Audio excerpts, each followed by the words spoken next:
At a glittering London gala, a world-famous linguist unveils a language no one on earth can read, until a quiet maid's daughter steps forward and changes everything. The rain had stopped just as the guests began to arrive at the Royal Athenaeum, a historic hall in the heart of London. Golden chandeliers shimmered like captured stars, and the scent of jasmine and polished oak drifted through the marble corridors. Tonight was a celebration of intellect, a gala dinner in honor of Professor Eleanor Voss, the world-renowned linguist who had just published her 33rd book, Whispers of the Lost Tongue. Cameras flashed as scholars, diplomats, and journalists gathered beneath the painted dome. Waiters in crisp black suits weaved gracefully between tables, carrying crystal glasses that caught the light like prisms. It was a night where intellect met elegance, and every word spoken seemed rehearsed for eternity. At the far end of the hall, near the grand staircase, a woman in a modest uniform adjusted a centerpiece of white lilies. Her name was Mara, one of the hotel's senior attendants, known for her quiet efficiency and kind smile. Standing beside her, clutching a tray of folded napkins, was her 12-year-old daughter, Amara, a guest of the staff, allowed to watch from the sidelines while her mother worked. Amara's eyes were wide, reflecting the chandeliers above. She had never seen such grandeur. The polished floor-mirrored gowns that shimmered like rivers of light, and conversations floated in a dozen languages she'd never heard before. Her mother leaned down and whispered gently, "Keep your hands folded, my dear. Just watch. Tonight, you'll see what knowledge looks like." But what her mother didn't know was that knowledge, deep, intuitive knowledge, already lived within the child like an untold story. Amara loved languages. She would spend hours in the small library near the staff quarters, flipping through old books discarded by guests. She couldn't explain it, but she understood words differently, as if each sound carried a color and each phrase a melody. Languages sang to her, and she could hum back their tune without ever being taught. From the balcony, Professor Eleanor Voss descended with effortless grace, her silver gown trailing like starlight. Applause rippled through the room as she approached the podium. "Ladies and gentlemen," she began, her voice rich and commanding, "tonight we celebrate not just my work, but the beauty of human communication, the bridge between souls." The crowd responded warmly, glasses clinked, and the evening flowed like a well-rehearsed symphony. After dinner, a group of scholars gathered around Professor Voss at the main table, discussing a mysterious artifact, an ancient manuscript recently uncovered in northern Africa. Its language, reportedly extinct for centuries, had baffled linguists across Europe. "It's a linguistic enigma," said one professor. "No known script matches it. We suspect it's a hybrid, but of what, we cannot tell." Professor Voss smiled, lifting her glass. "Perhaps it's time for the world to meet its match." The table laughed softly, unaware of the irony about to unfold. Amara, from her quiet post near the buffet, watched the scene with fascination. She saw the thin parchment the professor held, covered in looping symbols that seemed to move ever so slightly in the candlelight. The sight made her heart race. It was beautiful, and oddly familiar. As the night deepened, a technical glitch cut the music. The room grew awkwardly quiet. To ease the silence, one of the guests playfully said, "Professor, perhaps you can challenge us. Let's see who can read that strange text of yours." Eleanor smiled, amused. "I doubt anyone here could. Even I've made little progress." The laughter returned, polite and self-assured, yet it carried the faint arrogance of privilege. Mara whispered to her daughter, "Come, Amara, we should clear the side tables before dessert." But Amara couldn't look away. Her eyes stayed on the manuscript. The symbols seemed to call her, not in words but in feeling.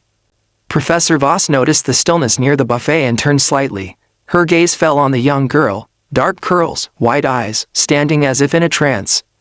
"Is that your daughter, Mara?" she asked kindly. Mara froze, startled. "Why yes, madam, forgive her. She's just..." Eleanor waved it off. "It's quite all right." Then, smiling with curiosity, she added, "Tell me, young lady, what do you see when you look at this paper?" A hush fell over the room. Guests turned in surprise, the famous linguist speaking to a child of the staff. Amara hesitated, her voice trembling. "I see, words that sound like wind.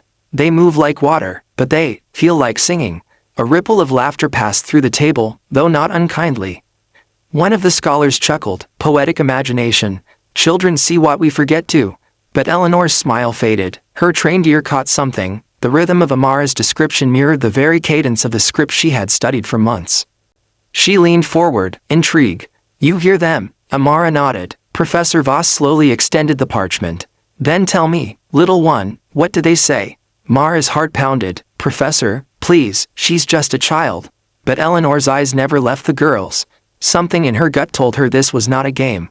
Amara stepped closer, her small hands trembling as she looked at the symbols again. The room waited, scholars, ambassadors, journalists, all watching the maid's daughter. And then, softly, she began to speak. It wasn't English, it wasn't any known tongue.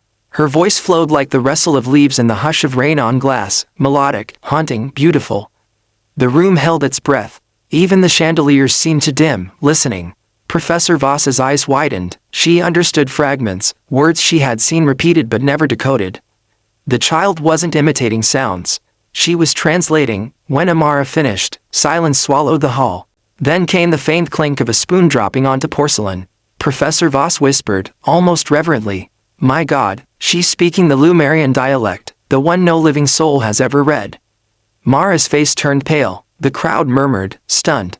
Amara simply stood there, breathing softly, her eyes distant as though she'd just woken from a dream.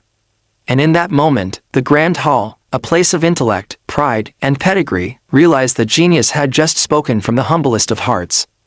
Gasps filled the hall like wind rushing through glass. For several long heartbeats, no one moved. Then chairs scraped, murmurs swelled. The hum of disbelief rolled across the tables until it reached Professor Voss. She rose slowly, every motion deliberate. "Silence, please." The crowd obeyed. Eleanor walked to Amara and knelt, lowering herself to the girl's height so their eyes met. The professor's tone softened, the way a musician speaks to another who understands a rare melody. "Do you know what you just said?" Amara shook her head. "No, ma'am." The words just came. A flicker of wonder crossed Eleanor's face. She turned to the guests. "Bring the document case." A young assistant hurried over with a small chest lined in velvet. Inside lay fragments of parchment, each covered in the same curling script. Eleanor spread them gently across the table. "These pieces have baffled scholars for 20 years, she said. "If this child truly understands them, we may be witnessing something extraordinary." The crowd leaned in, curiosity replacing arrogance. Mara stood frozen by the buffet, unsure whether to be proud or terrified. Eleanor pointed to a line of characters. "Read this one," she whispered. Amara stared for a moment, her brow furrowed. Then, slowly, she spoke. "Greater than, where the first light touched the sea, the voice of the earth began its song." The professor inhaled sharply. "Translate the next." "Greater than, the stars remembered, and the rivers carried their names." Each phrase unfolded with musical rhythm, and the murmurs grew louder. Some guests took notes, others simply watched, stunned. It wasn't a performance, it was discovery. Eleanor turned to the audience. "The syntax, it's perfect. The phonetics align with Lumerian reconstruction theory, but she's filling in the gaps with intuitive accuracy." "This is not chance," a skeptical linguist spoke up. "Professor, surely she could have overheard something." Eleanor cut him off. "Impossible, my notes are unpublished. She is seeing what none of us could." The critic fell silent. Then, softly, Eleanor addressed Amara again. "Would you help me with one more? This one is incomplete. We've never understood it." Amara's fingers brushed the edge of the parchment. The candlelight trembled as if the air itself held its breath. She read aloud, "Greater than, and the world will remember its forgotten children, for within their silence lies the key to the dawn." Her voice lingered. When it faded, the room felt changed. Mara wiped her eyes. She had never seen her daughter look so alive. Professor Voss straightened, her own eyes shining. "Ladies and gentlemen," she said, her voice firm, "you have just heard the rebirth of a dead language." Applause broke out, tentative at first, then thunderous. Glasses clinked. Some guests stood. The grand hall, once filled with polite superiority, now bowed in awe to a child in a borrowed dress. Eleanor approached Mara. "You should be proud," she said softly. "Your daughter has a gift that may reshape our understanding of history." Mara managed a trembling smile. "She only ever wanted to learn, Professor. She listens to everything." "That," Eleanor replied, "is what true scholars forget to do." Reporters were already gathering, notebooks open, voices buzzing with excitement. "The prodigy linguist," someone murmured. "The girl who spoke the lost tongue." Amara shrank a little, overwhelmed by the attention. Eleanor noticed and gently placed a hand on her shoulder. "You needn't say anything more tonight. Let the words rest." As the crowd returned to conversation, Eleanor led Amara and Mara to a quieter alcove near the window. Rain had started again outside, streaking the glass with silver lines. Tell me, Eleanor asked quietly, how do you understand languages? Amara thought for a moment. I don't know, they feel like stories that want to be heard. The professor smiled. Then perhaps the world has been waiting for you to listen. Thunder rolled softly over the Thames. The great hall behind them hummed with renewed life, laughter, wonder, debate. For the first time that night, every guest felt smaller in the best possible way. Eleanor turned back to the crowd, her voice rising once more. This is why we study, not to know more than others, but to learn from whoever the universe chooses to teach us. Applause returned, warmer now, carrying gratitude rather than pride. Mara held her daughter's hand. See, my love, she whispered, knowledge doesn't wear gowns or titles. Amara smiled faintly, it just wants someone to listen. And high above them, the chandeliers flickered as though the stars themselves approved. The rain continued long after the guests had gone. What had begun as a night of ceremony ended as something deeper, a quiet rewriting of what everyone in that hall thought they knew about genius, humility, and where light can be found. Professor Eleanor Voss sat alone near the dying fire, the fragments of the ancient manuscript spread before her. The words Amara had spoken still rang in her mind, each one echoing with a kind of truth that no textbook could hold. Across the room, Mara folded table linens, humming softly. Her daughter had fallen asleep on a chair beside her, her small hands curled under her cheek. Eleanor watched them, a faint smile tracing her lips. She remembered her own childhood, tutors, libraries, endless expectation. Knowledge had always been something to conquer, but what she'd seen tonight was not conquest, it was communion. She rose quietly and walked over. Mara, she said, you should rest. It's late. Mara looked up, startled to be addressed by the professor. Yes, ma'am, we'll be done soon. Eleanor shook her head. No, please, sit with me for a moment. Mara hesitated, then obeyed. The two women sat by the fire, the sound of rain whispering against the tall windows. I have spent my life chasing languages that no longer have speakers, Eleanor said. I thought if I could decode them, I'd understand humanity better. But your daughter, she didn't decode. She simply listened. Mara's gaze drifted to Amara. She listens to everything, even the silence. She says it has color. Eleanor smiled faintly. That's what makes her rare. For a while they simply watched the flames, each lost in thought. Then, almost to herself, Eleanor whispered, you know, when I saw her reading that parchment, I felt something I haven't felt in years. Wonder, the kind that makes you feel small in the best way. Mara nodded. She does that to people. A soft sound broke their stillness, Amara stirring awake. She blinked at the firelight, confused for a moment, then smiled sleepily. Did the rain stop? Not yet, Eleanor said. But it's softer now. Amara stood, crossing to the table where the parchment lay. May I see it again? Eleanor hesitated, then nodded.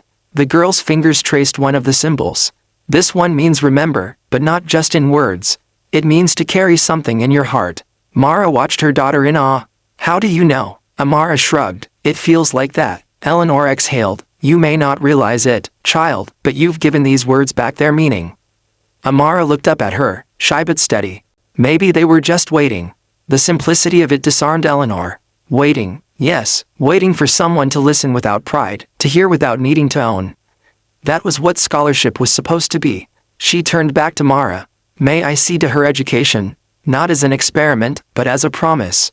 She deserves every door open to her. Mara's eyes widened. You mean, yes, there's a scholarship program through the Athenaeum.